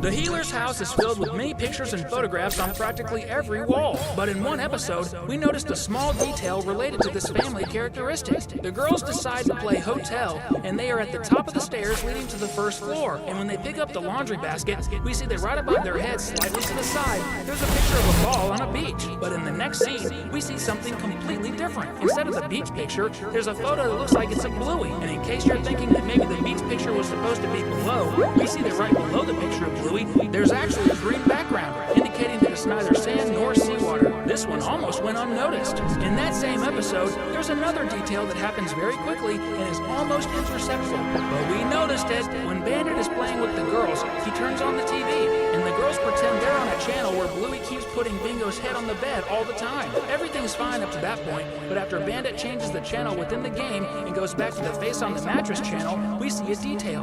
When Bluey puts Bingo's face on the mattress again, suddenly the color on the back of Bingo's head changes and it becomes much lighter, the same color as the rest of her body, which is a lighter shade. A small coloring error between the frames of the show. The episode Spy Game is very cool and funny, and it has some interesting lessons. So, we managed to find a small detail that doesn't at one point, he needs to take Bingo to the bathroom. But that's exactly where the magic happens, because he is in two places at once. As while he's at the bathroom door, he's also shown at the barbecue chatting with his friends and grilling. This is definitely the most evident case of magic and illusionism we've seen in Bluey. The Healer family is certainly very colorful, with Bluey and Bandit being blue, and Chili and Bingo having more orangish tones. This is because, despite being the same species in the real world, the variations between Chili and Bandit are different, with him being a blue healer and her being a red healer. But they have certainly formed a successful couple, and Bluey and Bingo are proof of that. In one episode, in the Bob Bilby episode, they go to the supermarket, and coincidentally, we see Trixie and Stripe in the background at a store. But if you look closely, Stripe looks very different. The color of his fur has changed from blue to completely reddish. And no, they weren't watching a rugby game this time. This time, it was definitely an editing mistake in the show. These were the 12 mistakes we found in Bluey and decided to share with you. If you happen to notice any other mistakes in any of these episodes we mentioned, or in any other episode, please comment down below for us to see. This was definitely a fun video to make and watch. Keep watching very cool videos. We've selected these two down below for you to watch. Check them out because I'm sure you'll really enjoy them. Let thunder breach the darkness. Have you ever wondered what it would be like if Bluey and Bingo got a new little sibling? This because not many people know, but there's a high probability of it happening in the 4th season of Bluey, and we can prove it. If you want to know everything about it and see all the massive evidence pointing to this historic event in the Healer family's life, you know what to do. Just stick around till the end of this video. Series launch photo. The first huge piece of evidence that at some point in the Bluey series we'll see the Healer family grow is a leaked photo from the animation production team. In it, we can see all 5 members of the family gathered in a super cute photo on the beach. Exactly what you saw, 5 members. We have Bandit, Bingo, Bluey, Chili, and guess what? A baby snug in Mommy Chili's belly. Let's agree, she's pretty big, which means the baby should be making an appearance in the Healer household very soon. And don't think this is a fan-made image, because it was shared in several major media outlets in Australia, and was indeed revealed by someone from the series' publicity team. This photo was released in 2018, before the first episode of Bluey Season 1, indicating that this is a moment that will definitely happen sometime in the future, possibly in the upcoming seasons. That suggests it might happen in the 4th season. But this is just the first very strong evidence that there will be a new baby in the Bluey family. That's because, in addition to this image, the series has been increasingly clear that Chili wants more children. Maybe you haven't heard this dialogue, as in some countries, Disney censored it and requested a new voiceover. But in a picnic with several families and according to the context, we can see that Bandit was talking to his friend about the possibility of getting a vasectomy. Look, I'm keen to get it done, but Chili, she wants to keep her options open. I don't know. Do we want any more of these things running around? Vasectomies are surgeries performed on men to prevent them from having more children with their wives. However, he implies that Chili doesn't want him to undergo the surgery yet because she wants to keep the options open. This expression clearly means she wants more babies. What may have motivated her is that emotional scene in the Baby Race episode, where Bella, Coco's mom, went to Chili's house and showed her a photo of her 9 children. Seriously, she had 9 babies. That could have really inspired Chili to have at least 3 babies with Bandit. So, it's clear that Chili wants to try for more children and was just waiting for the right moment. If you've watched all the Bluey episodes, you've probably noticed that at the beginning of the series, Bingo had just turned 4 and wasn't in preschool yet. But now, in the 3rd season, we can see that she's already attending full-time. This means Bluey is one of those shows where time really passes and characters grow throughout the seasons. This becomes even more apparent when we see the girls attending birthday parties for several of their peers, indicating they're getting older. The fact is, as Bluey was already attending kindergarten normally, being 6 years old, and Bingo now spends the whole day in preschool, there's a great chance that Chili thinks, with the girls' care responsibilities reduced, she and Bandit can plan for another cute and fluffy little puppy. It would indeed be the right moment. And now is also the right time for you to subscribe to our channel and not miss the incredible upcoming videos about cartoons and movies that we release here practically every day. Another significant piece of evidence that Chili's maternal feelings are still very strong come in the episode where we see her crying because of the crib. When Bandit and Chili decide it's the right time for Bluey and Bingo to start sleeping in separate rooms, we see them needing to empty the room that was filled with things used when Bluey was a baby, like when Bingo came into the world. In addition to various items that the surgery yet because she wants to went to babies that Chili Bluey up in preschool. But now is one of our parents, and Bingo would indeed incredibly significant her go to Bluey was a baby because of the crib. When Bandit and Chili decide it's the right time for Bluey and Bingo to start sleeping in separate rooms, we see them needing to empty the room that was filled with things used when Bluey was a baby, like when Bingo came into the world. In addition to various items that the two sisters undoubtedly shared, the most obvious one is the crib in the corner of the room. When Chili realizes it needs to be stored, she sheds a few tears. The reason for this cry at that moment is not very clear, as there are several possibilities. Why are you crying? Oh, it's just his room, sweetheart. How does a room make you cry? One of them is that she remembers the times when both Bluey and Bingo were small pups, and this may have touched her emotionally, making her shed tears. Another could be that she had left the crib assembled for a few years, thinking it would be the right time to have the 3rd baby once Bingo turned 2 years old, just like the couple did with Bluey, who is 2 years older than Bingo. However, perhaps due to Bandit's professional commitments, as he's always traveling, and feeling that taking care of her 2 children was already very demanding, especially because of her husband's travels, they ended up postponing their plans. This could have made Chili emotional and sad for not being able to find time to have a 3rd baby. But there's also a chance that Chili quickly remembered that the crib had been bought and assembled well before Bluey was born, when Chili got pregnant with her 1st baby. This might have made her very sad, recalling the memories of the loss of her 1st baby, leading us to another piece of evidence that Chili is going to have another pup. Lost feelings. Just a heads up, this is not a theory. Indeed, at some point after Bandit and Chili's wedding and Bluey's birth, Chili became pregnant and had a miscarriage. This becomes evident in the Mother's Day episode, where the girls reenact how Chili and Bandit met. And when Bingo accidentally burst a balloon on her belly, we see Bandit holding Chili's hand with a devastated expression. This was the subtle cue the series production team left to show that Bandit and Chili tragically lost their 1st pup. But that's not the only hint related to this that we see in the series. In the Rain episode, where we see Bluey trying to stop the water with her toys, at the end of the episode, we witness an incredibly emotional scene. We see Chili and Bluey side by side as mother and little pup admiring a beautiful rainbow that formed after the rain. This is a fantastic hint left in the animation storyline, making it even clearer that Bluey was a rainbow baby, born after a mother experienced a pregnancy where her baby couldn't survive. So, all of this might make Chili feel a sense of loss and maintain the intention of having one more pup, to feel even happier with more little ones at home. Furthermore, it's also quite possible that Chili 没有什么能阻止我们抵达目的地。 In Chili's family, she and her sister were the only pups. Let thunder breach the dark darkness. On Bandit's side of the family, he's the middle child of 3 boy pups. Him, Uncle Rattler, and Stripe, meaning 3 boys. So, in both cases, both Bandit and Chili never had the experience of having a family with both brothers and sisters. For this reason, it would be perfectly possible to make the family even more complete, and so that Bingo and Bluey discover how nice it can be to have a little brother to play with as well. Tell me if you also don't think it would be super cool if the Healer family's 3rd pup was a little dog, like Bandit. If you like this idea too, comment down below, #Junior, because I think that should be the name Bandit and Chili will give to their next pup if it's a boy.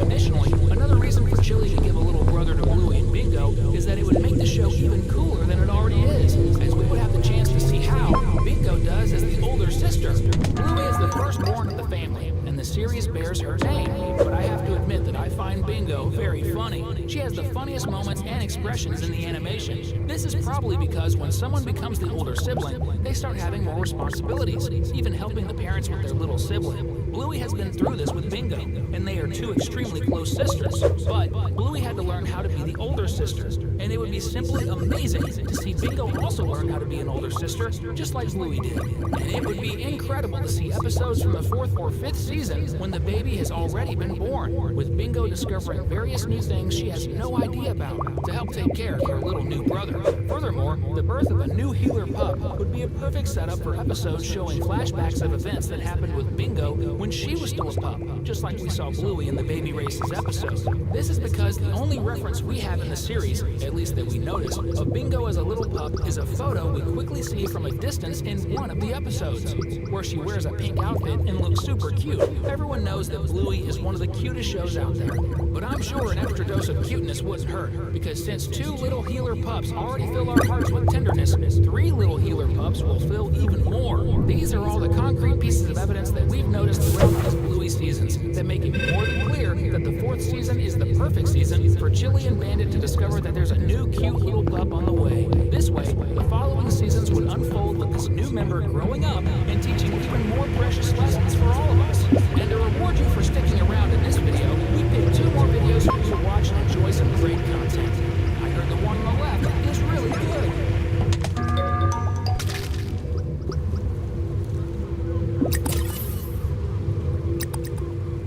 You probably don't know this, but Bluey's series has incredible secrets hidden that very few people know or have noticed until now. One of them, which is certainly one of the most intriguing, involves a very detailed line of thought.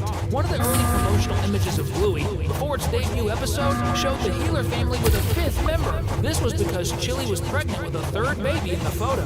This leads us to think that the scene where we realize Chili had a spontaneous abortion may mean that originally the idea was for Chili not to abort, but instead give birth to a little brother or sister for the girls. As Joe Brum, the series creator, mentioned that much of the series is inspired by his life and family, and he also has 2 daughters. It's possible that this tragedy may have occurred during the show's production, leading to changes in the story plans. But Chili was going to start the show pregnant, almost ready to have the baby. That's just one of the secrets of Bluey that we're revealing today. Another closely guarded secret is that the Healers have a pet. Can you believe it? This family pet doesn't appear in any of the seasons released so far, but it's seen in Bluey's canonical game on top of the house. There, we can spot an aquarium with a little fish inside. I guess that's the safest type of pet for children, along with dogs. But it wouldn't make much sense for dogs to have dogs, right? Goofy. Another interesting secret is that Bandit, Bluey, and Bingo's dad was inspired by another dog from an animated series that was very successful in the 60s, 80s, and 90s. Yes, in 3 different decades, different versions of Johnny Quest were released, an adventure cartoon focused on a boy who participated in incredible situations and had a faithful companion, a bulldog named Bandit. That's where the Healer family patriarch got his name, a beautiful homage to fans of older good cartoons. But Johnny Quest is not the only reference to old cartoons in Bluey. Another honored cartoon is one centered around another canine, Courage, the cowardly dog. However, it's not the protagonist being honored, but a villain. In the Double Babysitter episode, we see Radley's car parked on the grass, which shows that Bandit's older brother is a bit careless in traffic, but that's not relevant. On the back of his pickup, we see a symbol that may look like something canine. But if you've watched Courage or Google the series, you'll find a villain named Cats. And you'll notice that the shape of Courage's enemy's head is exactly like the sticker on Radley's pickup. Someone in Bluey is a fan of old cartoons. That's pretty cool. In the same scene, we discover another incredible secret. There's an American football on the roof of the Healer family's house. As we know, the girls don't play this sport, so surely someone playing nearby accidentally left it there and never retrieved it. The interesting thing is that it wasn't always there, which means this happened at some point in the series and might have its own episode to explain how it happened. In the Market episode, the one with the controversial pony coconut, we see a singer named Busker performing outdoors, where Bluey ends up depositing her huge fortune of $5 Australian. Almost no one knows this, but the design of this character was inspired by the composer and main instrumentalist of the Bluey series, Josh Bush. He is mainly responsible for those incredible and touching musical backgrounds we hear in every Bluey episode. Say what you want, but that guy knows his stuff. To prove that Bluey's episodes are interconnected, there's another sensational secret related to the one we just told. In the Silent Game episode, we see the same Busker spending exactly the $5 that Bluey and Indy had given him. How do we know it's the same money? The Tooth Fairy sticker that Bluey put on the note was still there. This means that the events between the two episodes happened very close in time. The singer must have the incredible ability to hold on to money for a long time, unlike most of us. Whatever the case, it's best to subscribe to the channel so you don't miss the video we'll make when we find out this answer. But we still have many incredible secrets to tell you.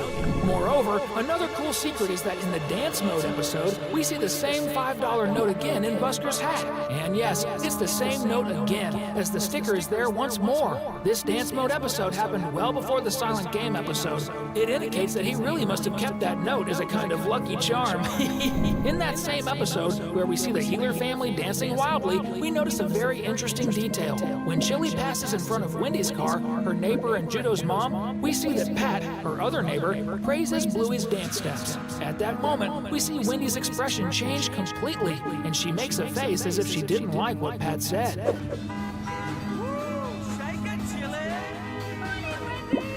In that same scene, did you notice Wendy's car's license plate? The letters and numbers on the plate totally reference the name Wendy.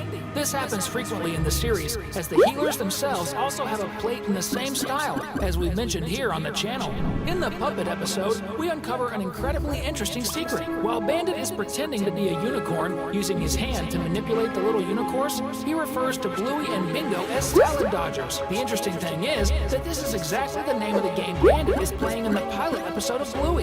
Mackenzie and Rusty are Bluey's oldest friends, not in the story of the show, but in the timeline of character creation. This is because in the 2016 pilot episode, when developed by Joe Brum, the series creator, these two puppies appear and dance while Bluey is playing on the swing with Bandit. To tell the truth, this secret is so incredible that we can see that both Rusty and Mackenzie appeared even before Chili and Bingo. Man, besides being a privilege, this is almost unimaginable, don't you think? Another amazing secret that almost no one knows is that the series was originally not going to be called Bluey, but Rusty. This is because the reddish puppy Let would be the thunder darkest of the series. reach the darkness. Rusty is a red Kelpie, inspired by one of the dogs Joe had in his childhood, just like the blue healer he used to create Bluey. Ever wondered how different it would be to see Rusty instead of Bluey? In homage to the former almost protagonist of Bluey, who might even get his own series in the future, comment #Rusty below, because this little dog is a really cool friend. Another secret that almost went unnoticed is that Bluey's middle name is Christine. This becomes clear when we watch the Family Me episode. Have you ever imagined calling Bluey Christine? Well, I haven't either. Bluey Christine Eel. Another not-so-cool secret, but one we need to share, is that Bandit might have some unhealthy habits, like smoking, for example. An indication of this is seen in the Granny Mobile episode when we see him looking and assessing a piece that is actually an ashtray for placing lit cigarettes or their ashes. At least, he doesn't do this in front of the kids, as it has never been shown and probably never will. But it's definitely not good for your health, Bandit. Another super interesting secret is that the spots on Bluey and Bingo's backs have a drastic reduction from what was originally developed developed for them. If you look closely today in the show, Bluey has 1, 2, 3 spots on her back, while Bingo has only one larger spot. But in the 2 pilot episodes, we can see that Bluey had twice as many spots, 6, while Bingo would have had 3 spots in some scenes and 4 in others. Probably because of this, causing a bit of confusion, it was modified to make it easier for the production and design team of the show, which actually makes a lot of sense. Another interesting secret is that it seems like Disney really exists in the Bluey universe. This is because the girls seem to be fans of fairy tales that are in some of the company's movies. One of them, we can say, is The Little Mermaid. This becomes clear when we see a drawing of a canine mermaid by Bingo inside the family car. This secret might even blow your mind, just like it did to me. Pay attention. In the kids episode, when Bluey is at the market with Bingo and Bandit, if you pause the episode at the right moment, you'll be able to see an entrance mat that has a design practically identical to the Healer family's house. Could this mean that Bluey's drawings exist in the Bluey universe itself? When Chili is researching ways to make Bluey develop more quickly in the Babies Race episode, we see that on the outside of her computer, there is a symbol of the company that makes the notebook, a pineapple. Of course, this is a parody of the Apple symbol, one of the world's largest technology companies. Probably the fruit was replaced by a more tropical one, since Australia is a much hotter country than the USA. We even find the pineapple on other objects later, like the surfboard stored in the garage. These were the 20 hidden secrets in Bluey that you know now and almost no one knew. And to tell the truth, sharing these secrets is a lot of fun. You know what else is really cool? These 2 videos that we're leaving here for you to choose from. I heard the one on the left is really awesome.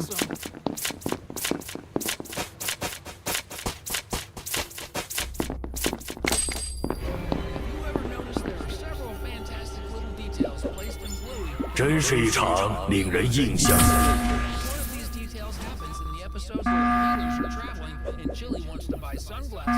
But believe it or not, apparently she walks out of the store with sunglasses on her face and without paying. This seems she's about to swipe the card. Bandit hastily calls the whole family back into the car, and we see her giving a little smile, which is very suspicious. But it's all just a big misunderstanding, because in Australia, there's a payment method called PayPass, where you simply tap the card and the item is automatically charged. In fact, this has been starting to be used worldwide for some time. This is just one of the incredible little details in Bluey episodes that we'll show you today. Other cartoons. In the episode where we see Chili and the family going on a trip, and we see her relaxing and reading a book. The cool thing is, we can see the author of the book at one point, and he's a dog with a bow tie and round glasses. What's interesting, that almost nobody knows, is that this dog author of the book is practically identical to Peabody from the Rocky and Bullwinkle cartoon, very famous in the 60s. So, we can say that this would be a reference to a character from another cartoon for the first time in Bluey, Lost Relative. But about this character, there is another reference to him in another episode that almost nobody knows. We're talking about the 2017 pilot episode where we see a portrait of a character practically identical to the dog author of the book, who also wears a bow tie and round lens glasses. Could the initial idea have been that the book was written by some relative of Chili? This question remains open. Jean-Luc speaking English. The episode where Bluey meets Jean-Luc is simply unforgettable. And one of the things that stands out the most is the fact that even though they speak different languages, since Jean-Luc speaks French, the 2 little dogs still manage to play and form a beautiful friendship. But did you know that if you watch this Bluey episode in French, automatically Jean-Luc will speak English? That's quite ironic, to be honest. Can you imagine if Bluey had access to the episode? She could switch the language to French, and then she would understand everything Jean-Luc said on the episodes. Of course, I'm kidding.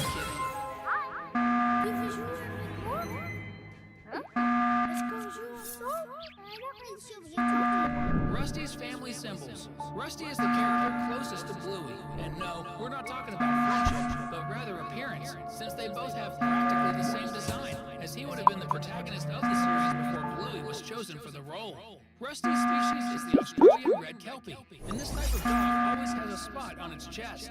And if you stop to notice, you'll see that each of Rusty's family members has a different design on their chest. Rusty has a diamond, while his little sister has a small ball, and his older brother brother has a downward arrow. Rusty's mother has a design that looks like a lightning bolt, and his father a triangle. These details are really cool, and if you subscribe here to the channel, they get even cooler. Just click the subscribe button down here. Pineapples. Bluey's episodes always have the famous Easter eggs of the long plush dog and the tennis ball, but there's also another item that appears a lot in the series. We're talking about the pineapple. The question is, why does this fruit appear so much? The answer is that it represents the symbol of Pluto Studios, which is the company responsible for creating Bluey episodes. Did you know that? I don't think so. Chili's trademark. When the girls go to visit Grandpa Mort, they get to know the places where their mother grew up. And Grandpa himself says that Chili knows that place like the back of her hand because she grew up there. And proof of that, we see when the girls and Grandpa are in the swamp, and we see Chili's name marked on the root of one of the trees. She definitely did that when she might have been the age of her daughters. Bluey the Karate Kid. One of the coolest details we found is that the episode where Big and Bluey are helping the trash. You can tell by Bluey's behavior that she's just started taking karate lessons. And not only that, we see she's wearing a white belt, which is what all beginner karate students get. But by the end of the episode, if you're observing, you'll notice Bluey has a yellow belt. She leveled up. I love these little details in Bluey. 就算胜利了，也不能掉以轻心。 Sleepy Buddy. In the episode where Bandit takes Bluey to the creek, they start at the water, and we see a little bug, Buddy, at the top of the slide waiting for Bandit to come out. Here, details that many people never noticed. The first small one we can see is that Buddy is practically asleep. He's startled by Mackenzie. Bluey and Bingo's joyful screams. It must have been egg time for him. Snot on the slide. Super funny and a bit gross detail this time is what he does right after. A characteristic of Buddy is that when he's awake, he has his finger in his nose. And we all know what's inside your nose. Takes his finger out and wipes it on the slide. Seriously, that's so gross. 没有什么能阻止我们抵达目的地。 Listening to the conversation of the main characters in this episode, you probably Let thunder breach the darkness. I still find this little bug very funny. If you also think so, in honor of this character, comment down below, #bug. Let's just hope this doesn't appear anywhere else. Old acquaintances. Still talking about this little secondary character, Bluey. We can see him in other episodes, and he almost always has his finger in his nose. And on top of that, he goes to the same school and class as Bingo, and somehow ends up recognizing Bandit on the day he picks up his daughter. And the two give each other a really funny stare, as if one is remembering the other. It could be from the day he wiped snot on the slide, right? Chili and Rock. Have you noticed that in Bluey there are some hints that suggest Chili, at some point in the past, was a big fan of rock and maybe even had her own band? Okay, I might have gotten a bit carried away with the band part, but when we watch the weekend episode, we can see Chili going out for a walk, and she has a small MP3 player that she uses to listen to music while walking. And when she returns from her walk, if we zoom in, we can even see that she was listening to Pink Floyd's album, Dark Side of the Moon. Of course, this must definitely be a canine version of the album, but the fact is that Chili certainly likes 70s rock. Chili, John Travolta fan. And this isn't the only older reference we've noticed about Chili, because in the dance mode episode, we see the matriarch healer doing some dance steps totally inspired by movies from one actor, John Travolta. In the 70s, the actor starred in iconic dance films. And we see Chili performing some very similar moves to those the actor does in Pulp Fiction, and also in Grease. We can say that besides being a fan of old music, Chili is also a fan of the old dance moves. Bingo's belly. We all know that Bluey is almost a copy of Bandit, while Bingo is much more like Chili. And that's really cool, because it shows diversity within the healer family. And there's a characteristic of Bandit that neither Bluey nor Bingo ended up inheriting, his yellow belly. And that's really a distinctive feature of Bandit. But in the episode where we see Leela and Bingo develop into we notice something very cool. If you look closely, you'll notice that as Bingo grows older, her belly, which was very light, starts to have yellow stripes. You can see that when the friends win the prize at the science fair, it's still a very light yellow. And when they graduate, the yellow is very vivid, really very similar to Bandit in that sense. Bluey's belly. Now, does the same thing happen with Bluey? Because about this detail, we have the answer, which is no. And we can prove it. In the episode where Bluey meets Johnson, we can see her as a teenager already. And if she were really going to have a yellow belly like this, it would already be visible. But the truth is, she's still the same as when she was little and met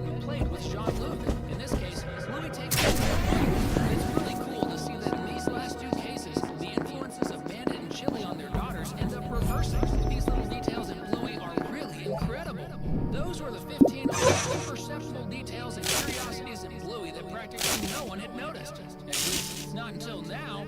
Watching and talking about Bluey is always very fun and enjoyable. That's why we've selected these 2 videos for you to keep enjoying some really cool content. Just pick one and click on it. Thanks, and enjoy the next video.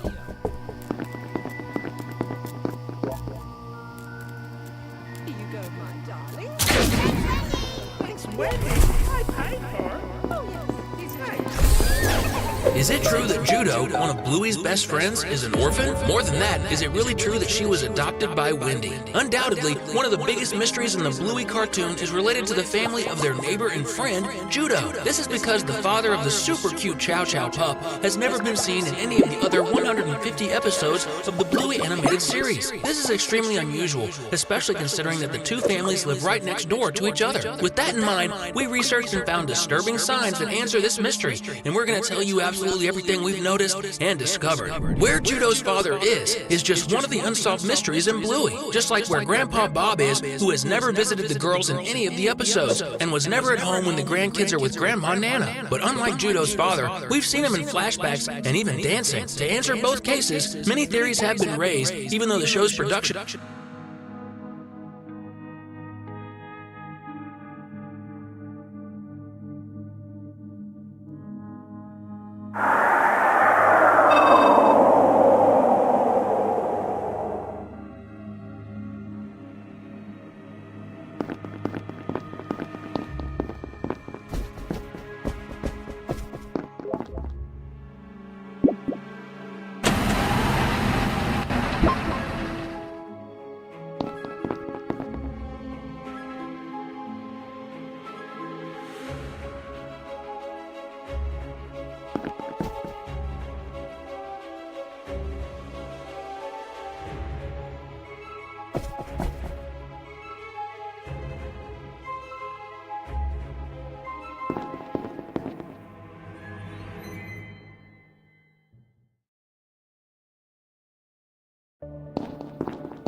所有任务已完成，请求返航。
you